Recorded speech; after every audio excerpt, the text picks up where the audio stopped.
अखिलेश ही नहीं, योगी सरकार में भी बेतहाशा बढ़ी डिंपल यादव की संपत्ति। 3 मिनट की इस रिपोर्ट में जान लीजिए कितने करोड़ की मालकिन है डिंपल। मैनपुरी में डिंपल यादव ने किया नामांकन तो रोचक जानकारी सामने आई। सपा सरकार के शासनकाल में डिंपल यादव की संपत्ति में बाढ़ आ गई थी। उत्तर प्रदेश का मैनपुरी उपचुनाव चर्चा का विषय बना हुआ है।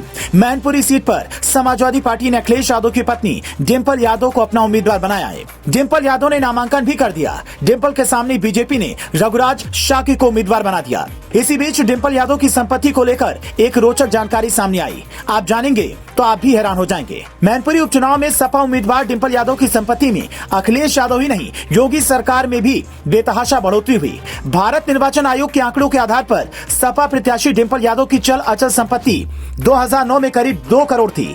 वहीं 2012 में डिंपल यादव की चल अचल संपत्ति में करीब 7 करोड़ की बढ़ोतरी हुई, जिसके बाद उनकी चल अचल संपत्ति बढ़कर लगभग 9 करोड़ हो गई। इसके बाद सपा सरकार के शासनकाल में डिंपल यादव की संपत्ति में बेतहाशा वृद्धि हुई। योगी शासनकाल में भी संपत्ति में तेजी से इजाफा हुआ। जहां 2012 में डिंपल यादव की संपत्ति लगभग 9 करोड़ थी, वहीं महज 2 साल बाद यानी कि 2014 तक डिंपल यादव की चल अचल संपत्ति बढ़कर 28.05 करोड़ हो गई। हालांकि डिंपल यादव की संपत्ति में वृद्धि केवल सपा शासनकाल के दौरान ही नहीं हुई, इसके बाद योगी शासनकाल में भी डिंपल यादव की चल अचल संपत्ति में उसी तरह से बढ़ोतरी होती रही। 2019 में डिंपल यादव की संपत्ति बढ़कर करीब 37 करोड़ हो गई। आपको बता दें कि डिंपल यादव ने पहली बार 2009 में फिरोजाबाद से लोकसभा का उपचुनाव लड़ा था, लेकिन वो इस उपचुनाव में हार गई थी। इसके बाद उन्होंने कन्नौज से 2012 में फिर उपचुनाव लड़ा और जीत दर्ज की। कन्नौज से ही 2014 की मोदी लहर में भी डिंपल यादव ने जीत दर्ज की थी। हालांकि 2019 के लोकसभा चुनाव में उन्हें हार का सामना करना पड़ा था।